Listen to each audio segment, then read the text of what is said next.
एक माइक नीचे कर दो। प्यारे सत्संग जी, प्यार से कहिए सतगुरु सतनाम सतसाहिब जी, सतगुरु सतनाम सतसाहिब जी। बोल सतगुरुदेव महाराज की जय, सतगुरुदेव महाराज की जय, सतगुरुदेव महाराज की जय।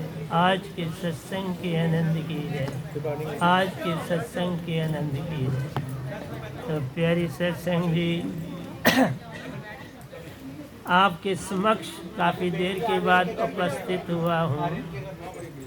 वैसे तो आपको सत्संग देता जा रहा हूँ। इस समय तक आपको 2000 और 121 सत्संग मैंने आपको दिए, और अगर उनकी किताबें लिखें तो कम से कम 20 किताबें लिखी जाएंगी। आज भी आपके समक्ष बड़ी नई आत्माएं आई हैं, बैठी हैं। मैं आपसे बड़ी सरल भाषा में बातचीत करूंगा, सरल ढंग से एक्सप्लेन करूंगा, ताकि आप सत्य को जान सकें। मैं भी इसी कॉलोनी का ही रहने वाला हूँ, इसी में काम किया, और मैंने एंट्रेंस कोचिंग का काम किया यहाँ 10-12 साल। साथ साथ भक्ति में रहा। मेरे मकान में इधर ज़मीन दोज जो है, एक कुटिया है, उसी में मेरी सारी भक्ति हुई। मैं बचपन से भक्ति में पढ़ा। जब मैं 5वीं में पढ़ रहा था तब भी मैं भक्ति में था, और आज भी भक्ति में हूँ। अभी आपके सामने आया हूँ तो सुबह का मैंने काफ़ी लिखा है। जितना मैं लिखता हूँ उतना दे नहीं पाता हूँ, लेकिन ये चेष्टा होती है कि कोई जाग जाए। मेरा सत्संग साधारण सत्संग नहीं है। मेरा सत्संग समझने के लिए आपको मेरे पहले सत्संग YouTube से सुने हुए होने चाहिए, क्योंकि मैं कोई मंदिर, मस्जिद और गुरुद्वारे की बात नहीं करता। मैं कोई माथे के ऊपर टीका लगाना, तिलक लगाना, विभूति लगाना, उसकी बात नहीं करता। मैं बात करता हूँ आपकी आत्मा की। और अगर मुझसे पूछें, बड़े बड़े ओशो जैसे, महावीर जैसे आत्मा को नहीं समझ पाए। इसलिए मैं कोई भी सत्संग ऐसा नहीं देता जिसमें इन महान हस्तियों के बारे में या जितना कुछ उन्होंने पाया उसके बारे में न बोलूं। ये ठीक है, मैं छोटी सी जगह पे रहा, लेकिन जो मेरे पास दात है वो कबीर साहब के पास भी वैसी नहीं थी, रामानंद जी के पास भी वैसी नहीं थी। संसार में आज तक जितने संत हुए हैं किसी और के पास नहीं थी और ना है। वो आपके सामने बैठा है। मैं किसी मान से बात नहीं कर रहा, मैं सत्य से बात कर रहा। मैं सुबह से शाम तक एक योगी हूँ। 6.5 घंटे 7 घंटे में काम करता हूँ। कपड़े धोने तक, सफाइयों तक, पोछे तक, चादरें धोने तक खुद धोता हूँ। मैं अपना काम किसी से नहीं लेता। इसलिए नहीं लेता कि मैं अपने से किसी को छोटा मानता ही नहीं। मेरे से सभी बड़े हैं तो कैसे किसी से पोछा मरवाऊं, कैसे किसी से चद्दर धुलवाऊं। एक फैमिली ने एक बार बड़ी चेष्टा की कि हमको अपनी थोड़ी सफाई करने दो। मैंने उन्हें कोई 15 दिन के लिए सफाई का काम दिया। 15 दिन के बाद मैंने कहा उनको कि आपको हर महीने पैसे मिलेंगे, लेकिन काम मैं नहीं करा सकता, क्योंकि मेरे से छोटा मुझे कोई दिखता, मुझे आप मेरे अपने से बड़े दिखते। और आज तक उनको हर महीने पूरे पैसे देता और पोछे झाड़ू खुद लगाता। वो ज़रूरतमंद हैं, इसलिए जब तक वो यहाँ रहेंगे या मैं रहूँगा, मैं उनको पैसे देता रहूँ। मैं एक रुमाल भी किसी दूसरे से नहीं दुलाता हूँ, हर काम खुद करता। इसलिए नहीं करता कि मैं अपने आप को तंदुरुस्त रखूं, इसके लिए करता। इसलिए मैंने आपको कहा, मैंने लिखा है कि एक साधारण आदमी की आयु संसार में मैक्सिमम 120 साल है, लेकिन एक साधक और एक संत की आयु 700 साल। साधक की 700 साल और संत की 800 साल। मैं 800 साल तक धरती पर रह सकता हूँ। अगर विचार बनाऊं कि दुनिया जागेगी तो मैं रह सकता हूँ। मेरे सारे दांत इस समय भी पूरे हैं, सारी बॉडी।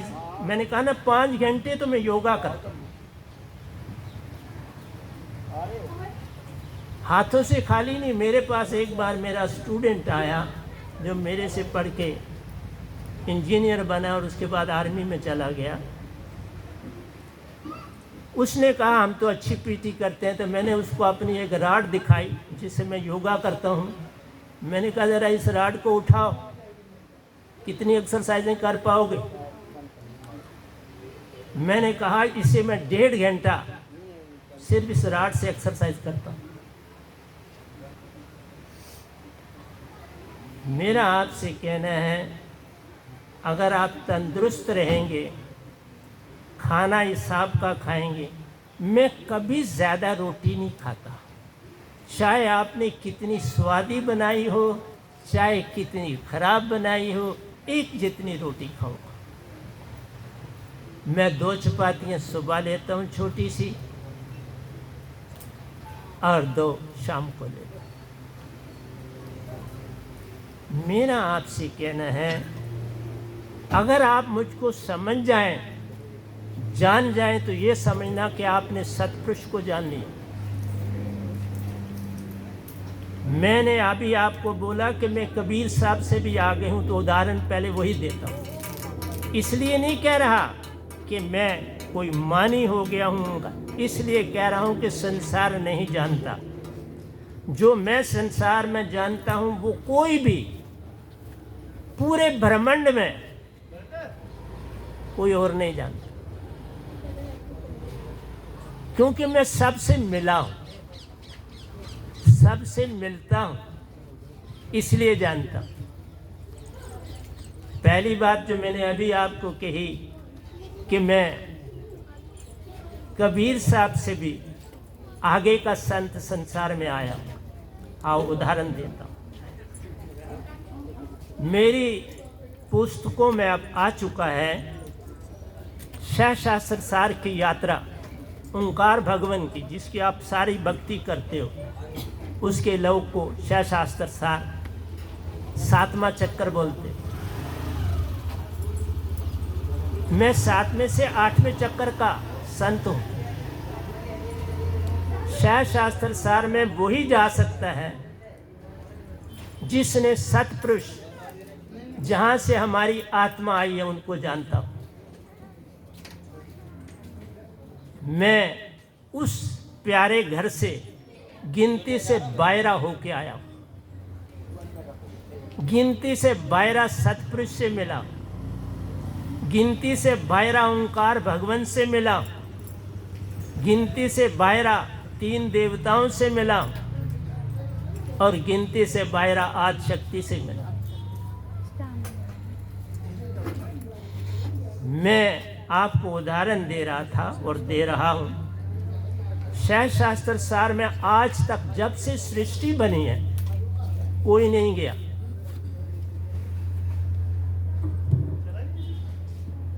आप कहेंगे ऐसा कैसे हुआ?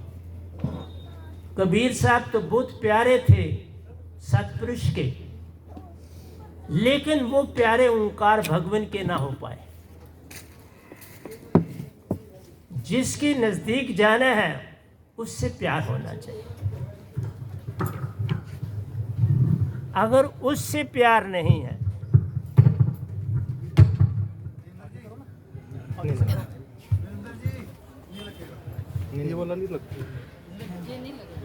मैं पकड़ा हुआ, कोई चिंता की बात नहीं। मैंने जब कहा मैं एक एथलीट हूँ, एक योगिक हूँ, तो उसको पकड़ने में क्या माइक को प्रॉब्लम है। तो मेरा सत्संग आज जो सुनने वाले आए हो, मैं आपसे एक ही विनती करूँगा, तुम मुझे ना जानो, अपने आप को तो जान।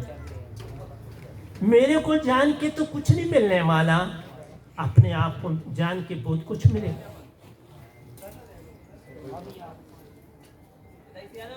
क्योंकि कोरोना के बाद लोग ज्यादा परेशान हो गए और मैं आपको बता रहा हूं कि मैंने 1 महीना, अभी कोरोना शुरू नहीं हुआ था तो मैंने अपनी संगत को आगाह कर दिया था कि अब आप घरों में ठहरो, इकट्ठे ना आओ और स्पिरिट को निकलने दो।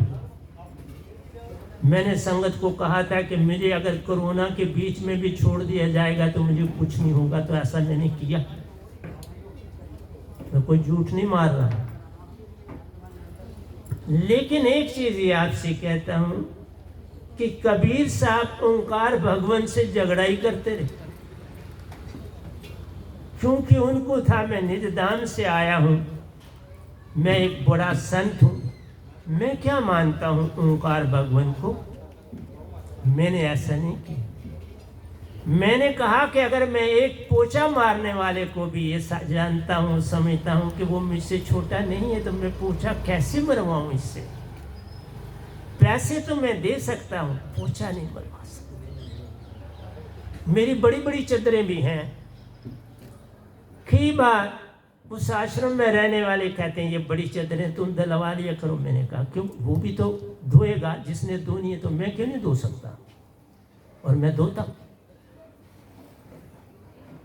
चदरें धोता हूं पांव से, बाकी कपड़े धोता हूं हाथों से।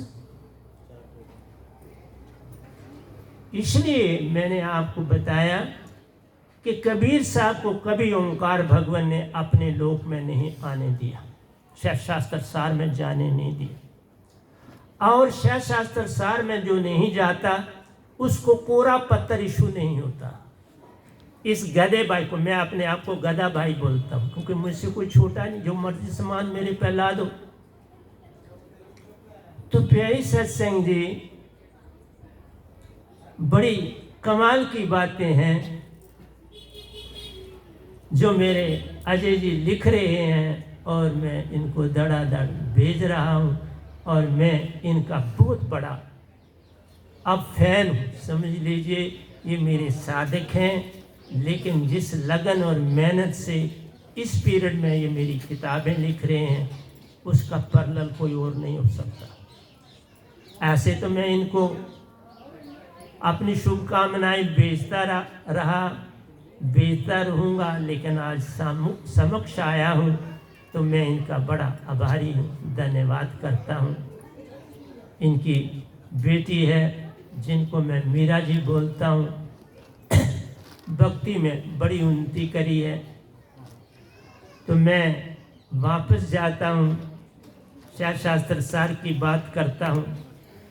शैव शास्त्र सार की यात्रा तब होती है, वैसे भी बता दूं, आपके 6 तन हैं। आप में से कौन कौन जानता है कि 6 तन कौन कौन से हैं? कोई हाथ खड़ा कर सकता है जो जानता हो हमारे 6 तन कौन कौन से हैं? कोई बात नहीं, मैं बताता। एक है आपका स्थूल शरीर जिसमें मैं बैठा हूं। एक है मेरा सूक्ष्म शरीर जिसको आप इन आंखों से नहीं देख सकते, पर शरीर है, उसे सूक्ष्म शरीर बोलते हैं। ओशो जी ने बस इतनी सी बात करी, मैंने हर एक की किताबें पढ़ दी। कबीर साहब को पढ़ा, सबको पढ़ा, रामानंद जी। ओशो जी ने लिखा कि हमारी जो आत्मा है स्थूल और सूक्ष्म शरीर के बीच में प्रवेश करती है। मैं कहता हूं नहीं, ऐसा नहीं। आत्मा 6 तन के पार सामने आती, उससे पहले सामने नहीं आती। मैं वो बातें आपसे बोल रहा हूं जो मैंने अपनी अंदर की आंख से सब कुछ देखा है।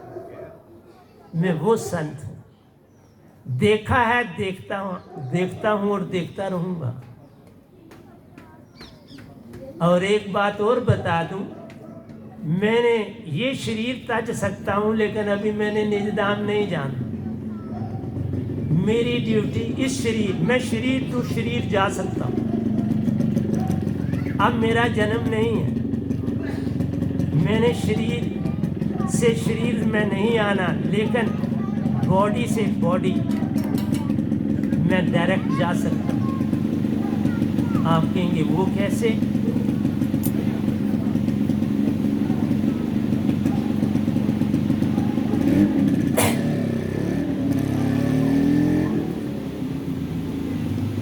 बॉडी टू बॉडी जाने का अर्थ ये है, जब आप लोकांतरों की यात्रा करते हो तो आप बॉडी से बाहर चले जाते हो, आत्मा बाहर चली जाती है।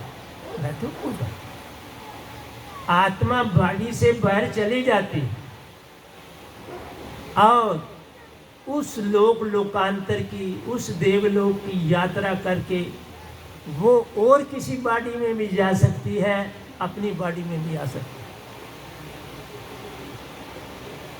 अपनी बॉडी में आए तो उसको ज़्यादा परेशानी नहीं होती।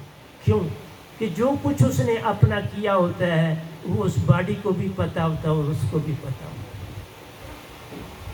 तो मैं आपको शह शास्त्र सार की बात सुना रहा था। सब शह शास्त्र सार सारा आज तक किसी किताब में नहीं, स्वयं मेरी किताबों, वो सारे का सारा गोल्डन येलो,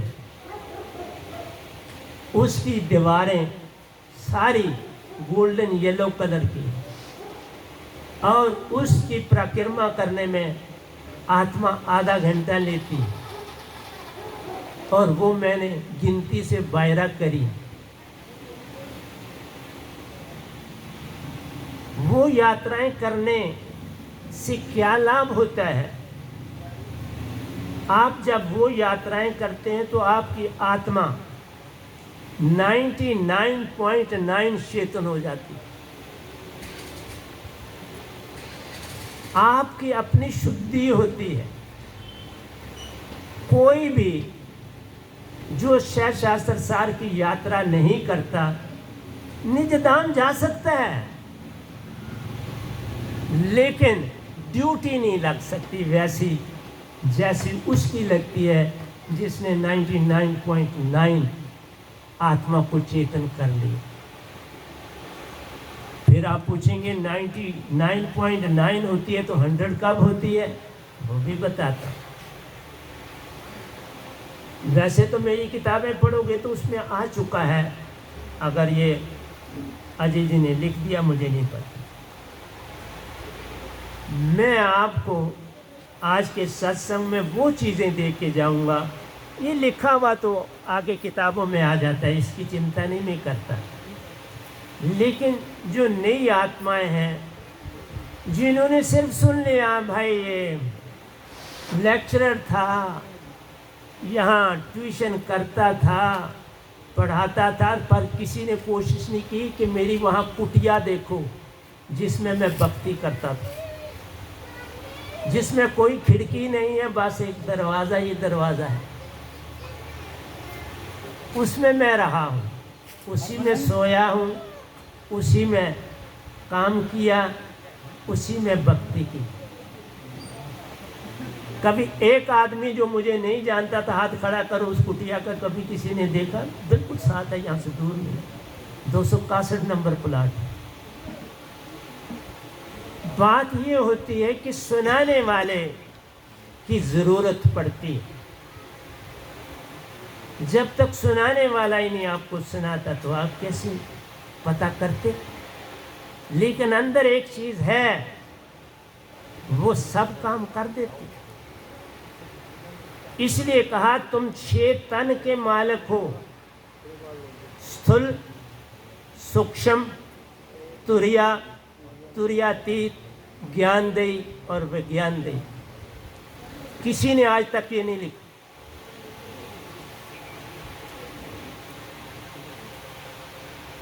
मैंने अभी बोला पहले कि ओशो जी ने लिखा स्थूल और सूक्ष्म के बीच में आत्मा नहीं साथी। स्थूल और सूक्ष्म में आत्मा कैसे आएगी? स्थूल और सूक्ष्म जो है दोनों आपस में जुड़े हुए हैं। एक को चेतन करोगे तो दूसरा चेतन होगा, उतना ही। तुम अपनी आत्मा को चेतन करते हो जब तुम तुरीय अवस्था में जाते हो, और तुरीय अवस्था में वो जाता है जिसने किसी अच्छे जाने हुए गुरु से शब्द पाया। वो वेदों में भी आए हैं शब्द। पहला शब्द है स्वांग, दूसरा है सत, तीसरा है ज्योति निरंजन, चौथा है ओंकार, और 5वां है रंकार। ये 5 शब्द वेदों में भी मिलेंगे और मैं भी आपको दे रहा हूं, लेकिन मैं इनसे आगे बहुत आगे का जानता हूं। आप तुरीयातीत में जब जाते हैं आपकी आत्मा 75% चेतन हो जाती, पर तुरीय अवस्था में बिन गुरु या सतगुरु कोई बाचे नहीं, कोई कोटन करे हो पाए। तुम लाख यत्न करो, माथे पर टिकट लगाओ, तुम्हें बेसिकली टीवियों ने, रेडियोज ने भरमा दी। इनसे तुम जरा ये सोचो, इधर माथे पर टीका लगाने से तुम कैसे भगत बन सकते? कोई बैठा हुआ मुझे जरा समझाओ। इधर टीका लगाया तो आप भगत हो गए। ये तो स्थूल शरीर, पहले शरीर का ऊपरली तय है, जो कि हर महीने तुम्हारी उतर जाती है और फिर नई नीचे से आ जाती है।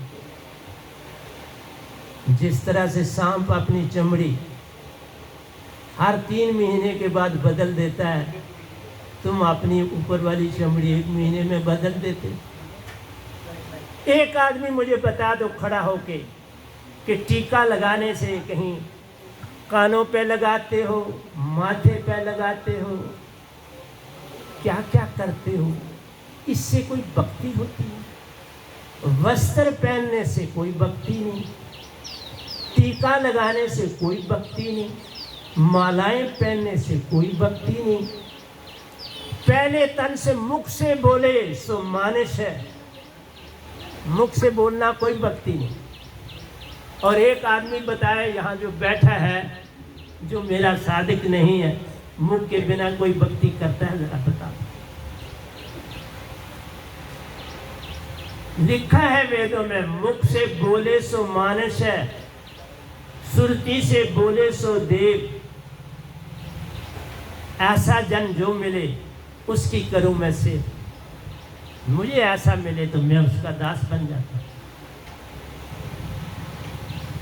तुम लोगों ने जीवन ही, और आपको ये पता होना चाहिए, इस समय भी मैं आपके पास आया हूँ, मेरा एक कबूतर कल का बीमार है, उसको मैं अपने सत्संग हाल में छोड़ के आया हूँ, दाना चारा पानी दे के आया हूँ, और उसको कहा मैं चला हूँ सत्संग करने, तू आराम कर। बीमार हो जाते हैं तो फटाफट मेरे पास दौड़ के आ जाते हैं चारा चुगने के बाद, और मैं समझ जाता हूँ कि ठीक नहीं है ये, फिर मैं उठा के नीचे हाल में ले जाता। इतनी सोच है जानवरों में, मुझे बंदे में ऐसी सोच नहीं नजर आई। मैं कबूतरों की बात करता हूँ, हर दूसरे तीसरे महीने एक आधा बीमार हो जाता है, अपने आप उसकी सेवा करता हूँ। कुछ ठीक हो जाते हैं, कुछ समय, ये तो नहीं होता ऐसे ये बीमार हो जाए तो उनको जो मोटे परिंदे हैं खा जाते हैं, इनके जो इन्होंने हफ्ता काटना होता है वो उनका ज़ाया हो जाता है। इसलिए मैं वो आपके पास बैठा हुआ हूँ जिसने कुत्ते भी पाले तो उनकी सेवा की, बिल्लियाँ भी पाली तो उनकी सेवा की, आज कबूतरों की सेवा करता हूँ। कम से कम मेरे 150-200 कबूतर आता है, 2 टाइम चारा खाता है, चारा भी खिलाता हूँ, उनकी सफाई भी करता हूँ पूरी तरह से, पानी भी भरता हूँ, 6-7 कनस्तर रखे हैं माटी के जिसमें पानी डालता हूँ, साफ करता हूँ हर तीसरे दिन पूरी तरह से ब्रश के साथ, कपड़े के साथ, और उनको ताज़ा पानी डालता हूँ। इसलिए मैं किसी से पूछे क्या मरवाऊँ, कोई बंदा मैंने नहीं देखा जो कबूतरों को, चिड़ियों को पानी पिलाता हो तो कभी उसने उस बर्तन को साफ किया। मुझे नहीं कोई मिला, आपको मिला तो बताना मुझे। मैं हर तीसरे दिन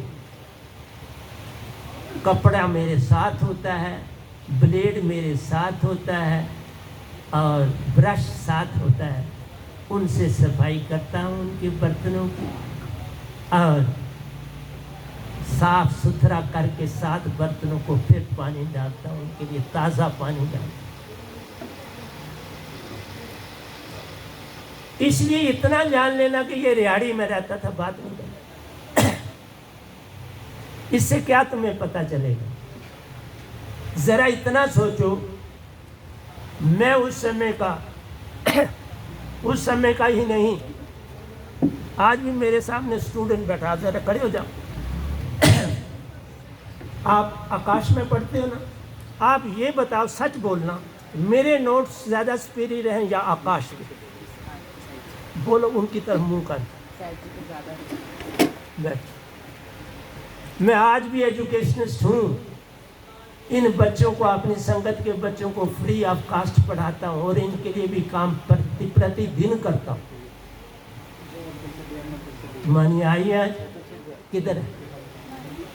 आओ इधर आगे।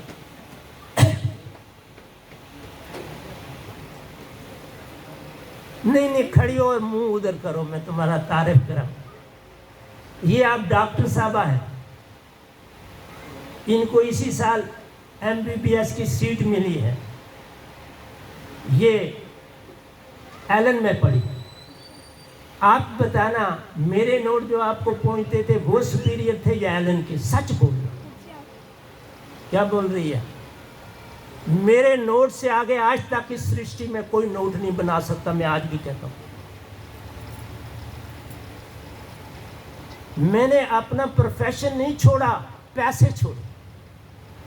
ये नहीं पढ़ सकती थी बिटिया, मुझे ना पता, मुझे लेट पता चला, 1 साल लेट हो गया तो भी ये डॉक्टर बनी। जो बैठा हुआ, जो अभी आपके सामने अर्पित आया, आ रहा अभी, मैं इस समय रिनाउंड एजुकेशनिस्ट भी हूँ, JN का ही नहीं, ऑल इंडिया का, और दुनिया का सबसे बड़ा संत। कोई प्रश्न करके पूछ लो, मैं आपको हर उत्तर दूंगा। कोई भी पूछना चाहता है, मैं आगे तो बढ़ रहा हूँ, पूछो। मैंने आपको बोला, फेथ से बोल रहा हूँ, कबीर साहब से भी आगे का संत हूँ। उनसे बड़ा तो दुनिया में आज तक कोई संत नहीं हुआ। कोई प्रश्न पूछो। मेरे जैसा यंग इस एज में, मैं 83 इयर्स का हूँ, मेरे साथ कोई रेसलिंग कर सकता है। आप में जितने बैठे कोई 10 मिनट नहीं लगाऊंगा उसको चित्त करने में। इतना तगड़ा 5.5 घंटे लगातार काम करता हूं और सिमरन साथ होता है। इसलिए ये कह देना कि ये यहाँ रिहाड़ी में रहता था, बात तो नहीं ना बनती, ये तो गाली हो गई। जानो इस बंदे को जिसके पास इतना नॉलेज है, जो किताबें लिखने में। अजय जी कहाँ पर? अजय जी बताओ, मेरी किताबों से क्या खास चीज आपको मिली? ये माइक पकड़। सही है, कैसा जी की सही साईं जी, आपके चरणों में कोटिन कोटिन प्रणाम। साईं जी के आशीर्वाद से पहली बात तो साईं जी के सन्मुख खड़े होके क्या मेरी इतनी हैसियत है कि मैं एक लफ्ज भी बोल पाऊँ? मेरी बिल्कुल कोई भी साथ नहीं, लेकिन साईं जी का आदेश भी पालन करना ये भी साधक का सर्वोपरि कर्तव्य होता है। आज साईं जी अभी सत्संग में बहुत सारी ऐसी चीजें बखान कर रहे हैं और मुझे अंदर से इतनी तलब हो रही है कि साईं जी, हाँ साईं जी ये अभी लिखा गया, हाँ साईं जी ये अभी लिखा गया। और जो लिखा गया है ये सच बात है। ये इस पूरे त्रिलोकी संसार के अंदर नहीं, बल्कि चारों लोग जो हमने कभी सुने ही नहीं थे, चारों लोगों के इस वक्त सर्वश्रेष्ठ अगर कोई संतों के संत शिरोमणि अगर कोई बैठे हैं तो वो वैनाम सूटी धारा उस मालिक के घर से जो लगातार साईं जी के माध्यम से पिछले 12 सालों से 2012 के मार्च ऑनवर्ड वो हमारे इस पूरे चारों लोगों के अंदर प्रवाहित हो रही है। मैं क्या बोल सकता हूँ कि वो गागर में सागर बनने जैसी बात है, लेकिन मैं बहुत भाग्यशाली हूँ कि मेरे को साईं जी ने, पता नहीं क्यों साईं जी मेरे को क्यों चुना गया कि मैं बिल्कुल आपके चरणों का दास बनकर, जो आपके मुखारबिन से आपके सुरती द्वारा, जो उस मालिक हम सबके आत्मा, हम सभी आत्माओं बल्कि हंस आत्माओं के पिता हैं, उनकी सुरती द्वारा हमारे सतगुरु जी के माध्यम से पूरे संसार में ही नहीं, पूरे ब्रह्मांडों में यहाँ पर वो सुरती द्वारा फैल रहा है। साहब जी मेरे पास लफ्ज ही नहीं है कि मैं क्या बयान करूं और क्या ना करूं। कैप्टन साहब को बुलाओ सर। जी कैप्टन साहब आइए सर। आओ कैप्टन साहब, आज आपसे भी कोई प्रश्न पूछते।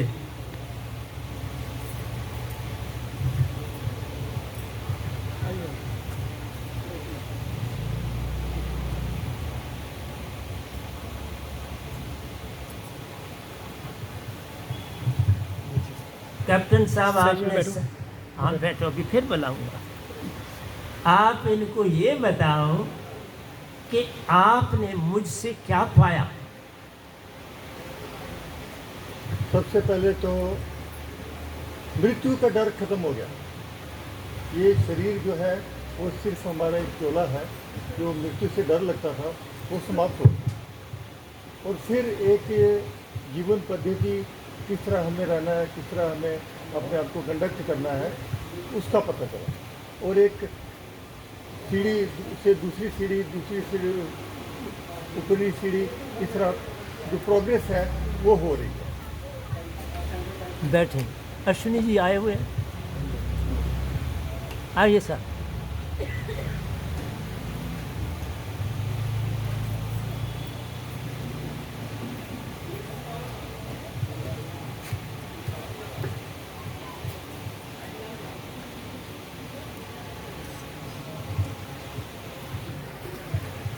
आप अपना अनुभव मेरे प्रति क्या पाया उसके विषय में जानकारी दें।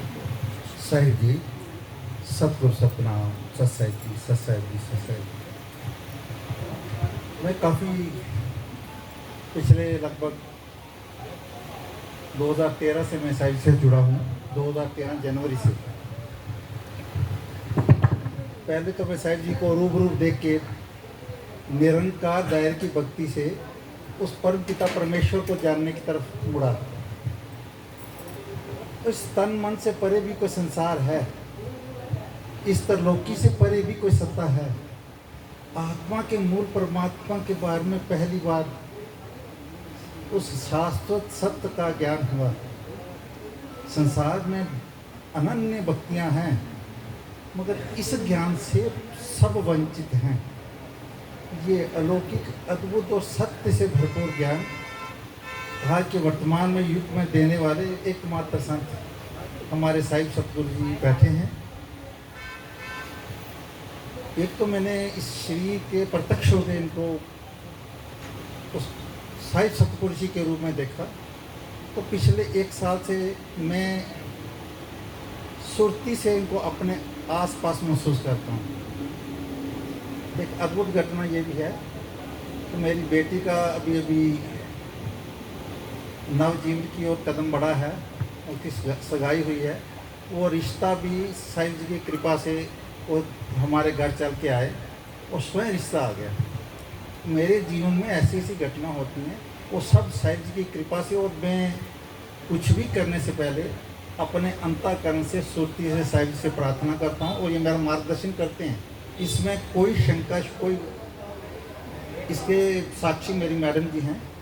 जब भी कोई विपदा आती है या कोई मुसीबत बनती है, सिमरन में बैठते हैं, साहिब जी से फरियाद करते हैं और वहाँ से उत्तर आता है। जब वो हमारे घर आए, निर्णय लेने से पहले मैं और मेरी मैडम बैठे, हम सिमरन में चले गए। कुछ देर सिमरन किया, सिमरन के बाद साहिब जी फरियाद की। बिल्कुल प्रत्यक्ष होकर इन्होंने कहा कि आप आगे बढ़ो, ये रिश्ता ठीक है। बस उसी वक्त हमने निर्णय कर लिया कि जीवन की डोर अगर अंतःकरण से इनके चरणों में सौंप दें तो फिर इस 4 लोग, 3 लोग से परे चौथे लोग उस परम पिता परमात्मा से साक्षात्कार होने में कोई विघ्न, कोई बाधा नहीं है। एक बार समर्पण करके देखें, यही विनय है। बहुत अलौकिक, अनंत और असीम पा जाएंगे, जिसको हमें हर किसी को ज़रूरत है। सतगुरु सतनाम सत्य।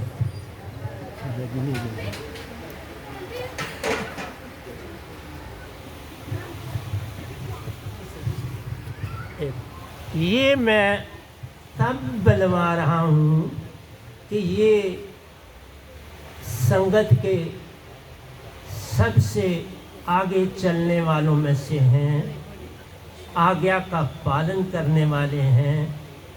जो मैं कहता हूँ वो करते हैं, कभी ना नहीं करते। और सबसे ज़्यादा जो अब मैंने खड़ी करी है रजनी, इसकी जितनी तारीफ़ करूँ उतनी थोड़ी। इसने इतना काम संभाला है, घर का भी करती है और संगत का, और ख़ासकर मेरे जो स्टूडेंट्स पढ़ रहे हैं और आगे बढ़ रहे हैं, उनका सारा जो बोझ मैंने इस पर डाला हुआ है। पेरेंट्स पर तो है, लेकिन सारा कुछ टेस्ट ले रही है, सब कुछ कर रही है। मैं मटेरियल भेज रहा हूँ, उनको दे रही है, हर काम ये करती है और घर का भी सारा काम संभालती है। तो मैं इसका इतना धन्यवाद करता हूँ कि मेरे पास शब्द ही नहीं है कि मैं इसका धन्यवाद, शुक्रिया किसी भी ढंग से कर पाऊँ। रात के 12 बजे भी इसको संदेशा दो तो पकड़ती है और आगे देती है। लेकिन मैं भी वैसा हूँ कि रात को 2 बजे भी मेरी सत्संग का कोई भी बच्चा, खासकर सत्संग का कोई बच्चा रात को जिस समय मुझे फ़ोन करता है, मैं उसी समय उसका उत्तर देता हूँ। और ये इसलिए कह रहा हूँ कि सतगुरु संसार के दासा, मैं दास हूँ आप सबका और कुछ नहीं होता। सतगुरु का मतलब क्या क्या है? चरणों की धूल। मैंने अभी आपको कहा, मुझे वो सफाई वाले 2 बंदे एक झाड़ू मारता है, दूसरा कट्ठे कट्ठे काम करते, एक मेल है एक फीमेल है। वो कहने लगे मुझे, क्या आपको हमारी सफाई पसंद नहीं आई? मैंने कहा आप जैसी सफाई तो मैं कर ही नहीं सकता, पसंद की बात नहीं, मैं तुमसे छोटा हूँ। किस बात में मैं तुमसे बड़ा हूँ कि मैं तुमसे काम लूँ? हाँ, पैसे तुम्हें मिलेंगे, वो मैंने शुरू किए हैं। जब तक मैं सृष्टि में हूँ पैसे दूंगा और दे रहा।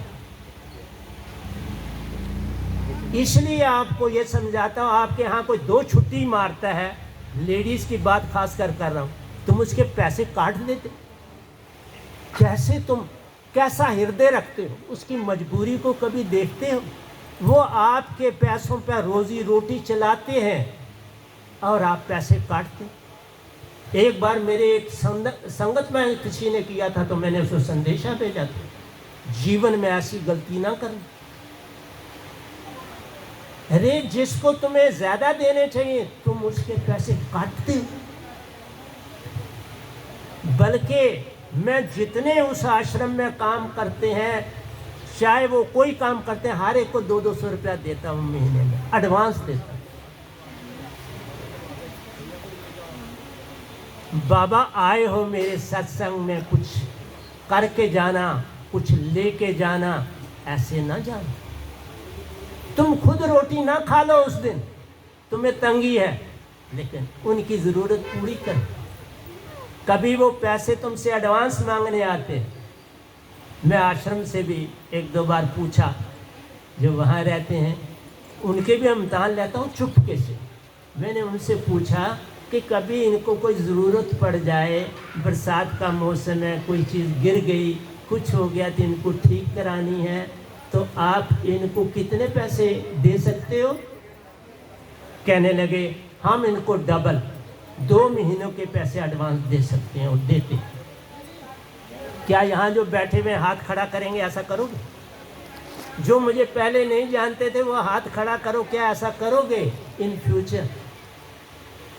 वो हाथ नहीं मुझे दिखाई दे रहे, बस ये दिखाई दे रहे, 2 उधर पीछे, हाँ अब दिखाई दे। हाथ खड़े करने चाहिए, क्योंकि आप ही उनके अन्नदाता हो।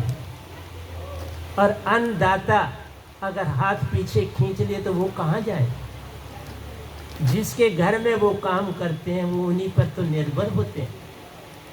इसलिए मैं ऐसे सत्संग खाली देने नहीं आया, मैं कुछ और भी साथ देने आया हूँ। आप बोलो। साईं जी के चरणों में कोटि कोटि प्रणाम। मेरा साईं मुझ में बसे, मैं पाऊँ विश्राम। बस साईं जी आपसे यही विनती है, अपने चरणों से लगाए रखना, अपने चरणों से कभी दूर मत करना। सतगुरु सतनाम सत्संग। देखा क्या मांगा,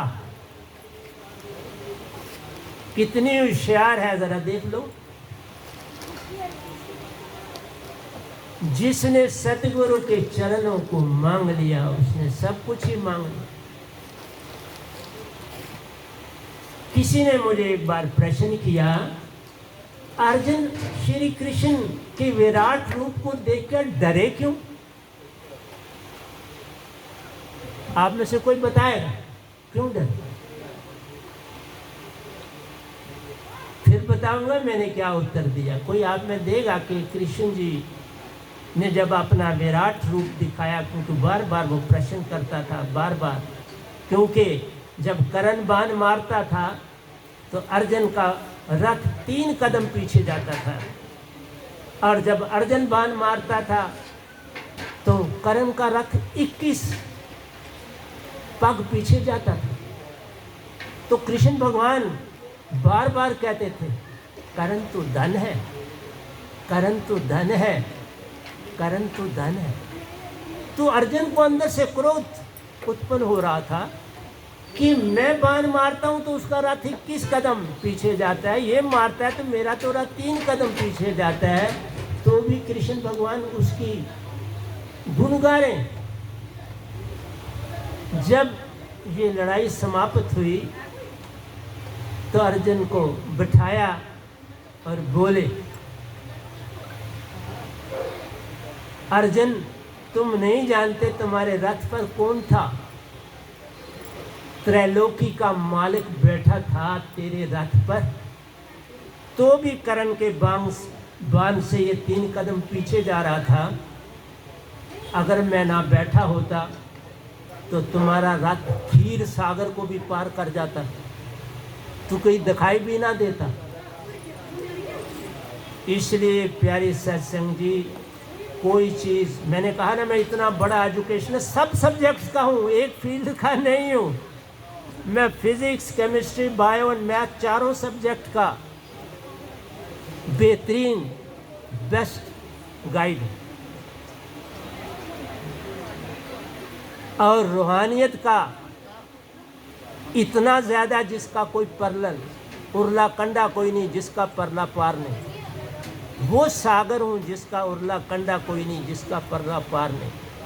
और तुमने बस रिहाड़ी का समझ करके कभी मेरे वो हाथ खड़ा करो जो पहले मेरा सादिक नहीं तो उसने मेरा कभी सत्संग यूट्यूब में सुना हो, वो हाथ खड़ा। हाँ है, चलो ये भी बड़ी सुंदर बात है, लेकिन मेरे सत्संग सुनने चाहिए। मैं आप ही को नहीं कहता, ब्रह्मांड के बड़े बड़े अब जो खुद प्रवक्ता हैं वो भी मेरा सत्संग सुनते हैं। ओशो जी की पद्धति के लोग अब मेरा सत्संग सुनते हैं। दयानंद स्वामी जी के लोग मेरा सत्संग सुनते हैं। इसलिए सुनते हैं कि ये इतना सत्य कोई देने वाला है ही नहीं सृष्टि में। और मैं आपको ये बताना चाहूँगा, अभी अर्जुन की बात करी तो किसी ने प्रश्न नहीं किया, मैं उत्तर देता हूँ। कृष्ण जी ने क्या अपने शरीर को बड़ा किया या कुछ और किया? वो कोई उत्तर दो। क्या किस तरह का दर्शन दिया अर्जुन को? क्योंकि किताबें, क्योंकि कुछ जानते नहीं तो वो लिख देती हैं शरीर बड़ा किया। शरीर तुम्हारा जितना होता है वही रहता है, आप बड़ा क्या कर सकते हो? आत्म ज्योति को जितना बढ़ा लो बढ़ जाती है। आत्म ज्योति का दर्शन कराया और ओंकार भगवान की जो आत्म ज्योति है वो गोल्डन येलो कलर की है, जैसा उनका शास्त्र सार गोल्डन येलो है पूरे का पूरा, वैसा रूप बनाते हैं। तभी वो अर्जुन कहता है तेरे आगे प्रणाम, तेरे पीछे प्रणाम, तेरे दाएं प्रणाम, तेरा बाएं प्रणाम। ये दर्शन नहीं मैंने कभी पहले किया। भगवान वापस अपने रूप में आओ, मैं डर गया। ये सारे दर्शन इस गधे भाई ने करे हुए। ओंकार भगवान ने मुझे इतने दर्शन दिए, 2 महीने मैं लगातार प्रतिदिन शास्त्र सार की परिक्रमा करता था। आत्मा के रूप में करनी पड़ती है, और ये वही कर सकता है जिसकी आत्मा 99 पॉइंट चेतन, और कोई नहीं कर सकता। योगेश्वर कोई नहीं कहा। अब आपको एक और राज की बात बताऊं, तभी कहा मेरे सत्संग इतने इंपॉर्टेंट हैं कि तुम सोच भी नहीं सकते। तुम्हारी सोच, तुमने जो जीवन इतना गुजार दिया आपने रद्दी के टोकरे में डाल दिया। वो जीवन नहीं काटा, आपने रद्दी के टोकरे में उस जीवन को डाल दिया। वो वापस कैसे आएगा? मैं उस योग था कि मैं शायद शास्त्र सार की उन द्वारों इतनी ऊंची जिनकी सीमा की हद ही नहीं है, उनको पार कर रहा था। इतनी शांत और शीतल थी, अकेला। और एक वहां दरवाजा है सिर्फ वी शेप का, वी शेप का एक दरवाजा है। उसका रंग जो है ब्राउन कलर का, वो काला नहीं। उस गेट से अंदर दाखिल होना होता है शास्त्र सार में। और आपको बड़ी बात बताऊं, ओंकार भगवान किसी भी ढंग से किसी से कम नहीं है, किसी भी से। वो अपनी ड्यूटी देते हैं, सतपुरुष अपनी ड्यूटी देते हैं, चाहे सतपुरुष ने ड्यूटी लगाई है उनकी, लेकिन अपनी जगह पर वो महान है, उसका सबूत देने जा रहा है। इसलिए कहा जात धर्म का न भेद किया करो, मेरे सत्संग हर एक के लिए है, चाहे हिंदू है, चाहे मुसलमान है, चाहे सिख है, चाहे ईसाई। मुझे 3 दिन पहले किसी का फोन आया, उसने कहा साहब जी आपका नाम तो मेरे पास लिखा है, आप ये बताएंगे आप आए कहाँ से हो? मैंने कहा हाँ अभी बताता हूँ तुझको मैं कहाँ से आया हूँ, आपको भी नहीं पता होगा, आप कहाँ से आए हो सुन लो।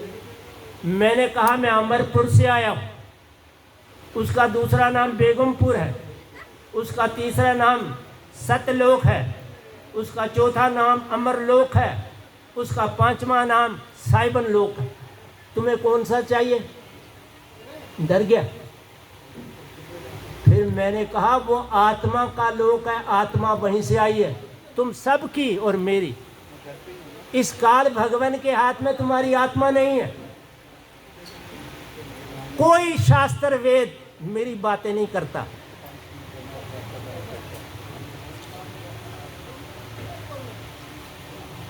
समझे आप? आपका आत्मा का आना अमर लोक सतलोक से है। इस काल भगवान से तुम्हें क्या मिला? ओंकार भगवान से। काल भगवान भी बोलते हैं, ओंकार भगवान भी बोलते हैं। इसे जो नाम दे दो, अल्लाह भी बोलते हैं।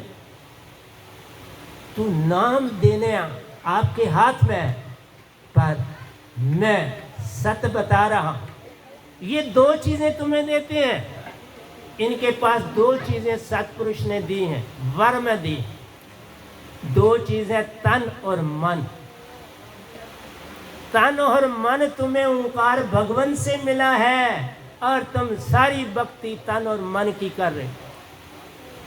ओशो जी यहीं तो भटके, पर याद रखना मैं ओशो जी को सच्चे घर पहुंचा चुका हूं। 24 साल उन्होंने मेरा इंतजार किया, कब कोई पूर्ण संत आए तो मुझे तारे। 24 साल का। मैं इतना बोलूं, बुद्ध भी मेरे पास आए हैं, मत समझना कि मैं ऐसे बैठा हुआ, उनकी बात नहीं बताऊं। ओशो जी मेरे पास 2 बार आए, एक मेरी इधर कुटिया है, एक मेरा हॉल है।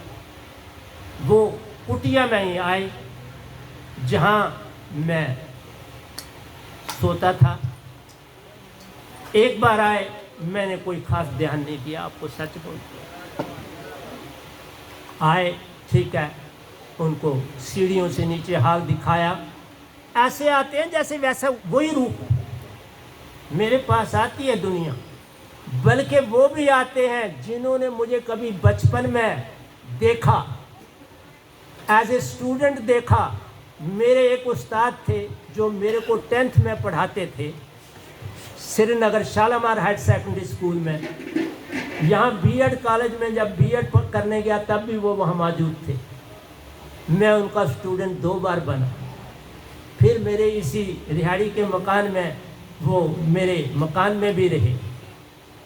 जब उनकी डेथ हुई, वो तब अमृतसर में थे। उनकी मिसिस की भी नज़दीक डेथ हुई। मरने के बाद दोनों आए मेरे पास, दोनों को मोक्ष दिया और सतलोक पहुंचाया। वो हूं तुम्हारे सामने बैठा हुआ। तुम किताबों में मत जाओ, शायद मेरी किताबें मार्केट में कभी ना मिलें, लेकिन मेरी इस प्रेसिडेंट के पास आपको सदा मेरी किताबें मिलेंगी। अजय जी के पास मेरी किताबें मिलेंगी, कैप्टन साहब के पास मेरी किताबें मिलेंगी, अश्विनी जी के पास मेरी किताबें मिलेंगी। ये जितनी संगत बैठी इनके पास मेरी किताबें मिलेंगी। वेबसाइट में भी अवेलेबल। हाँ, वेबसाइट में भी है, मैंने अभी तक खोली नहीं, समय नहीं मिलता। मैं इसलिए कहता हूं आप जात धर्म में फंस गए। मुझे भी जात धर्म में डालकर किसी ने मेरी जो गद्दी है उसको सैंक्शन नहीं किया। जो संसार का नहीं 4 लोक का मालिक बैठा है, पर मुझे उसकी जरूरत भी नहीं। मैं इस देश से जाऊंगा तो किसी दूसरे देश में, मैंने अब कहा सतपुरुष को, अब मैं भारत में नहीं रहूँगा, मैं किसी दूसरे देश में अपनी सत्संग दूंगा। मेरी उम्र मेरे हाथ में है, ये भी मैं आपको बोल के जा रहा हूँ। मैं जहाँ चाहूँगा वहाँ जाऊँगा। मैंने अमरलोक बोध देख लिया, मैंने शास्त्र बोध देख लिया, देवलोक बोध देख लिए, और बड़े काम पितरलोक के भी किए। मेरे एक संबंधी कज़न ब्रदर, उनकी मदर और वो, हाँ, और एक और मेरी मासी थी, ये 3 आदमी पितरलोक थे। एक दिन जो ब्रदर थे, बड़ी अच्छी पोस्ट पर रहे हैं, वो सुप्रीम कोर्ट के जज रहे, इधर भी हाई कोर्ट के जज भी रहे। वो मेरे पास आए तो उन्होंने कहा, मैं कुछ मांगने आया हूँ तेरे पास,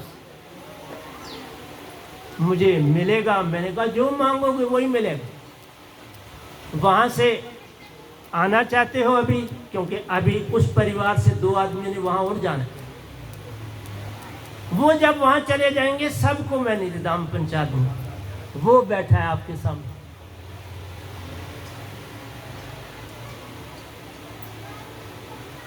इसलिए आपको बोलता हूँ, सत्य तुम्हें पचता नहीं, सच तुम पकड़ते नहीं, झूठ को छोड़ते नहीं। तो भक्ति की पहली निशानी क्या है? सत्य। सत्य चितानंद नहीं, ये गलत है। सत्य जो है सत्य है, चित्त तुम्हारा मन का अंग है, और आनंद भी मन का अंग है। जब चित्त आ गया तो आनंद मन का हो गया। जब सुरती को हो गए, 3 चीजें याद रखनी। क्या देता हूं मैं आपको दीक्षा के समय? सत्य, प्रेम और आनंद, 3 चीजें तुम्हें सौंपता हूं।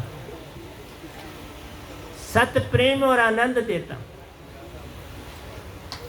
बाबा नानक कहते हैं, एक ही सिमरो नानका जो जल थल रिया समाए, दूजा काय सिमरिए जो जम्मे ते मर जाए। लेकिन आगे ना बोले कि वो कौन है। ओंकार भगवान नहीं है, वो सतपुरुष है। ओंकार भगवान कई बनेंगे, कई चले जाएंगे। ये सतपुरुष के हाथ में, लेकिन अभी तक उन्होंने बदला नहीं, ये भी बता दें। इनको सारा आयोजन चौकड़ी का वर है, और अभी 5वीं चौकड़ी चल रही है किसी किताब में? 17 चौकड़ी का वर है ओंकार भगवान को, सतपुरुष का, और 5वीं चौकड़ी अभी चल रही है। 12 चौकड़ियां हैं। एक चौकड़ी में गिनती से बाहरा जो है वो जन्म है। आपको बता देता हूं, एक क़यामत में आपको 7 जन्म मिलते हैं। मनुष्य दे के मिलेंगे, बैठे हुए हो ना, तुम्हें 7 बार मौका मिलेगा मनुष्य दे का, पर बारी बारी, यकदम नहीं। अगर पहली क़यामत में आप 3 बार पुरुष बने हो तो 4 बार स्त्री बनोगे, दूसरी क़यामत में उल्टा हो जाए। इस तरह से तुम स्त्री और पुरुष बनते हो। ये मत समझना तुम पट्टा लगा के आए हो कि तुमने पुरुष कब बनना है और स्त्री कब बनना है। आइए बात मैं वहाँ जाता हूँ। कहाँ था मैं? अजय जी बता। ओंकार भगवान और सतपुरुष की बात करें। मैं ओंकार, बिल्कुल याद रखना पड़ता है मेरी संगत को, कहाँ मैं छोड़ के कहाँ गया और वापस आया। ओंकार भगवान अपनी पूरी ड्यूटी देते और पूरी तरह से देते, तुम्हें उस पर कोई शक शुबा नहीं करता। लेकिन मैंने आपको बोला, इस गधे भाई के बिना शास्त्र सार में कोई नहीं गया, क्योंकि उसकी शर्त क्या है? कोई बता सकता है खड़े होकर मेरी संगत में क्या शर्त है? अश्विनी जी, क्या शर्त है कि शह शास्त्र सार में कब जाना है?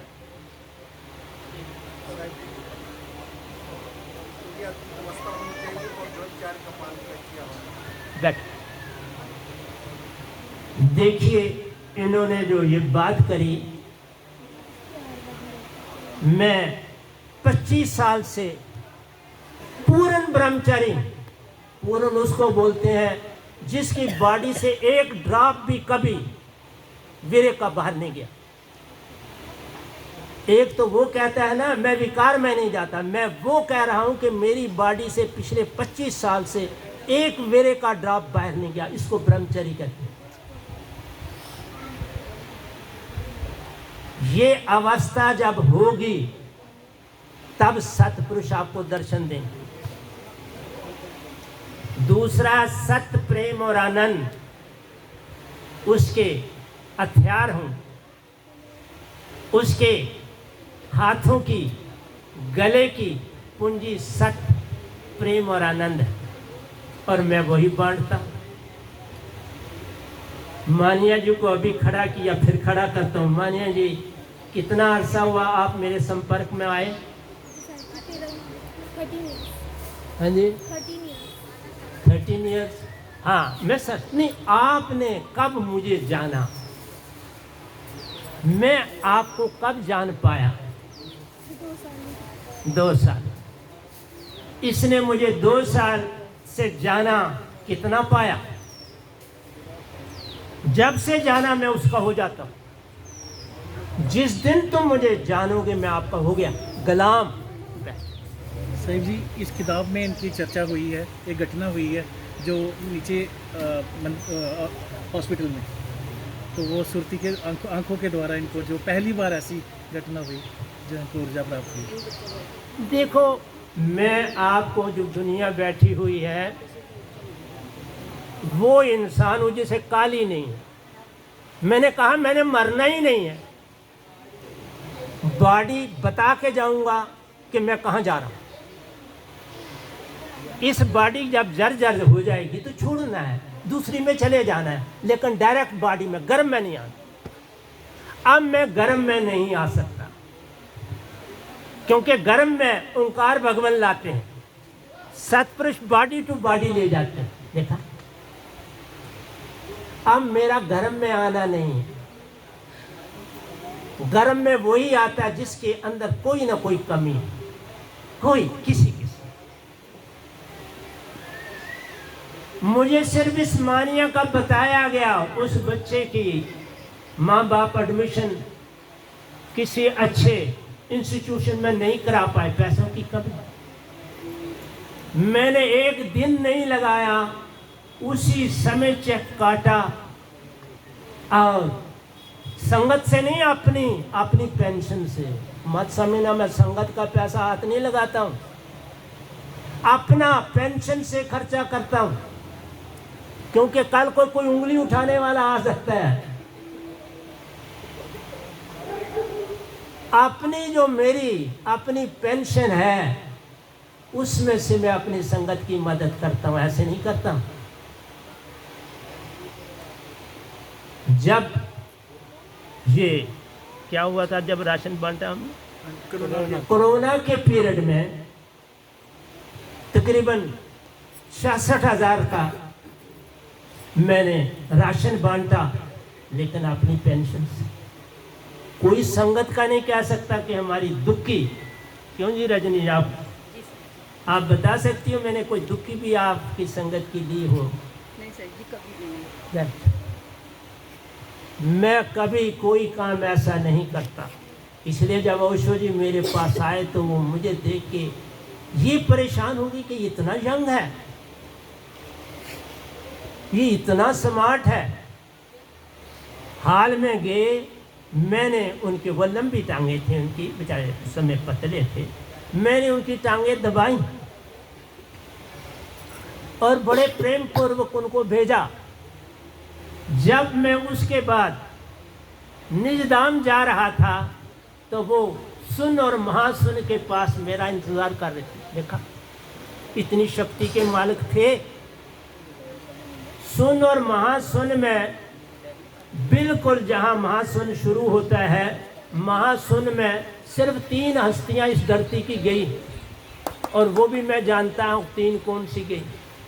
एक का बता देता हूँ, हज़रत मोहम्मद साहब, वो शब्द लोक, वाणी लोक, उसमें गए। 2 किसी और मत के हैं, वो बताऊंगा नहीं, मैं किसी में दखल अंदाजी नहीं करता, लेकिन वो 2 इकट्ठे गए।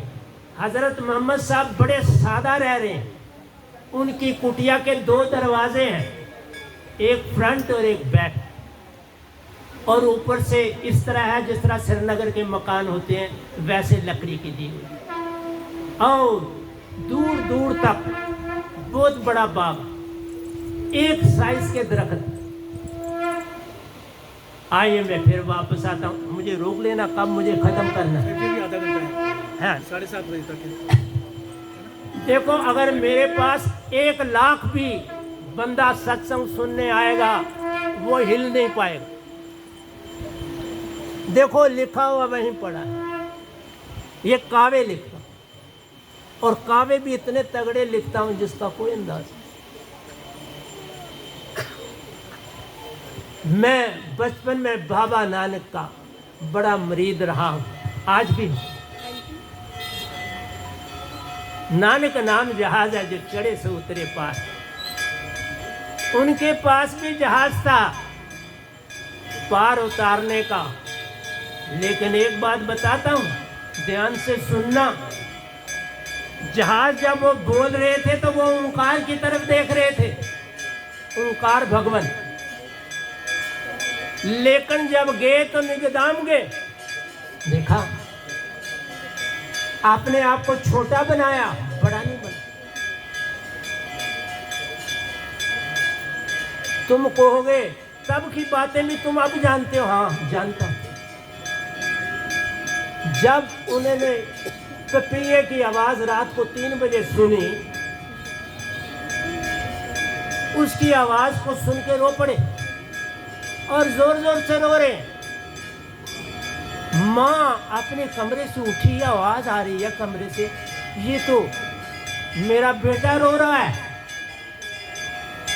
भागे भागे आए बाबा नानक जी के पास, पूछा बेटा क्यों रो रहे हो, चुप हो जा, फटाफट चुप। इशारा करते हैं उस पहिए की ओर, उसको चुप कराओ तो मैं भी चुप हो जाऊंगा। वो अपने मालिक को बुला रहा है तो मैं कैसे चुप हो जाऊं, मुझे भी तो अपने मालिक को बुलाना है। वो गा के बुला रहा है, मैं रो के बुला रहा है तो बुला रहा। इसलिए ये गलियती साकड़ी, प्रेम गलियती साकड़ी, जा मैं 2 न समाए, एक आए दूजा जाए, तभी पार हो पाए। ये प्रेम की गलियां बड़ी साकड़ी होती है। मैं भूल ही गया पानी में। इस घंटी को भी बजने दो ना बेचारी।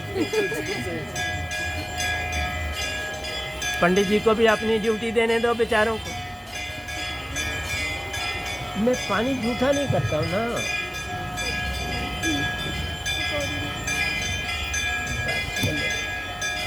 मैं जीवन में कोई चीज झूठी नहीं करता।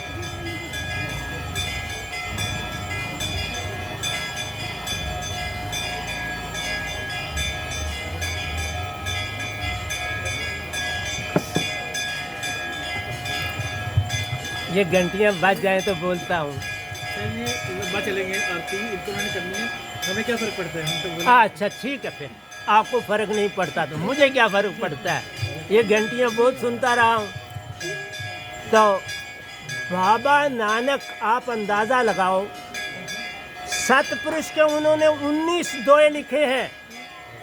कभी फिर आऊंगा तो वो दोहे 19 लेके आऊँ, किसी किताब में नहीं मिलेंगे, सिर्फ इस गधे भाई के पास।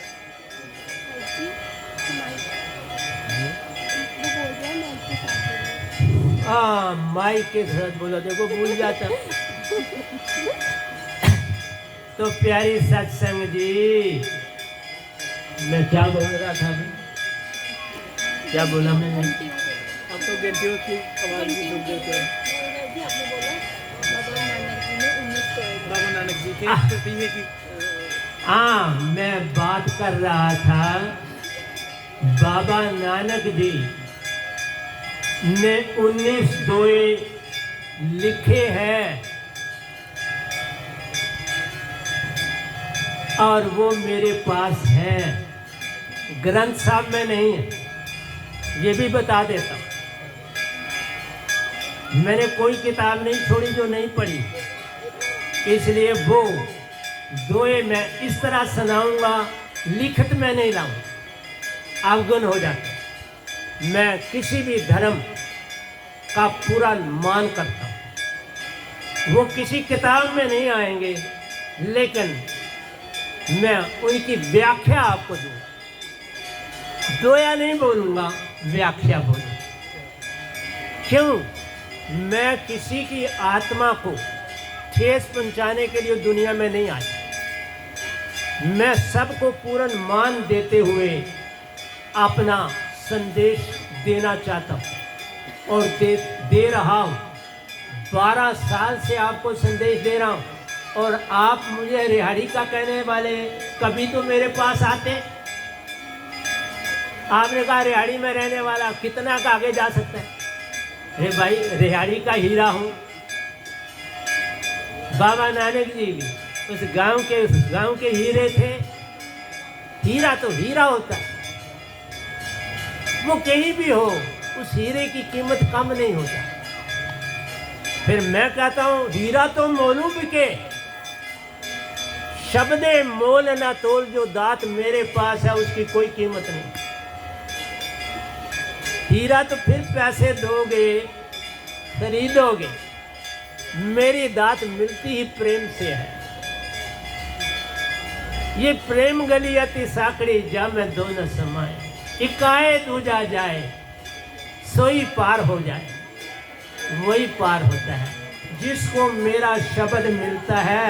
ये तो शब्द विदे, लिखा न जाए, बोला न जाए, पढ़ा न जाए, सुना न जाए, सुनाया न जाए। ये तो शब्द विदे, जीवा पर आवे नहीं, निरख परख के ले। सुरती से पकड़ना है इसको, सुरती से ध्याना जान। सुरती ही तुम्हारी आत्म प्यारो, हंसा रूप अपना पहचान, तुम हंसा रूप। इसलिए प्यारी सत्संग जी, क्या कुछ तुमको बताऊं। तुम इतने अभागे रहे, चलो आज ही भाग तुम्हारे जागे इस शादी के कारण। मैं आया, इन्होंने बुलाया और आपको मैंने ये सब कुछ सुनाया। अब आप कहोगे 52 अक्षर मैं संसारा, 52 अक्षर का संसारा, 7 शब्द सतपुरुष का प्यारा।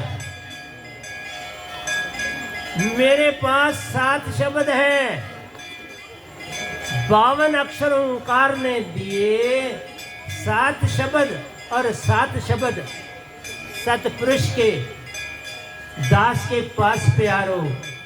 जो पाए सो पार, जो ना पाए वो इसरार। जो कोई मेरी दात है पाता, सतगुरु रूप वो बन जाता।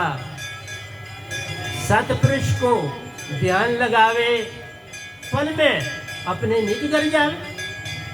मैं तुम्हें अपना रूप बना देता हूँ और आप कहोगे मैं कौन हूँ?